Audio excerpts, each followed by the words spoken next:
Arestado ang isang lalaki sa Valenzuela matapos saksakin ang dalawa niyang kaibigan. Nasawi ang isa sa mga biktima.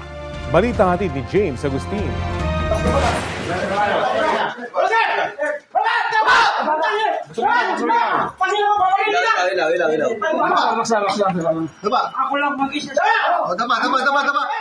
Sa follow-up operation ng pulisya sa Barangay Malinta, Valenzuela, inaresto ang 24 anyos sa lalaki na nasa likod umano ng pananaksa sa dalawa niyang kaibigan.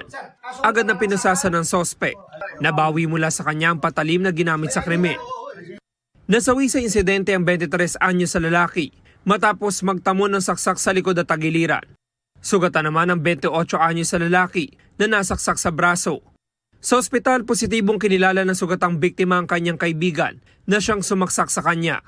Yung si suspect may nakalitan dun sa sa birthday na pinunta nila. Yung dalawang kaibigan niya naman inuwi na tong si suspect.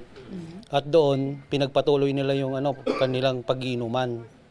At yung suspect gustong bumalik at balikan yung nakalitan niya doon. Pero yung dalawa pinipigilan siya. At doon nag-init yung ulo ng suspect at itong dalawang kaibigan niya ang kanyang napagbalikan. At sinaksak niya yung mga kaibigan niya. Pagdating sa police station, nadiskubre ng pulisya na may kinakaharap din palang kaso sa Northern Samar ang suspect. Sinilbi nila ang warrant of arrest sa kanya. Napag-alaman din na top 10 most wanted pala to sa kanila sa Northern Samar. Kasi po. Sa kasong frustrated murder.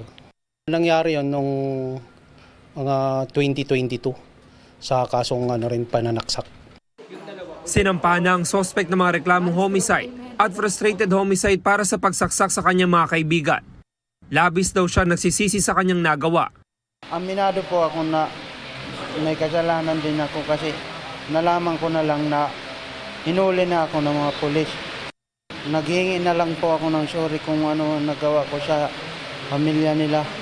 Kasi hindi ko po rin alam yung nangyayari sa akin kasi sobrang kalasingan ko.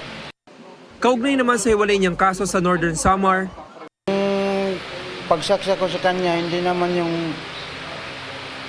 talaga kasi sasayawan yun eh. Parang pinagtripan din nila din ako eh kasi pauwi na rin din ako ng bahay. James Agustin, nagbabalita para sa GMA Integrated News. Kapuso, alamin ang maiinit na balita. Bisitahin at mag-subscribe sa GMA Integrated News sa YouTube. Sa mga kapuso abroad, samahan nyo kami sa GMA Pinoy TV at sa www.gmanews.tv.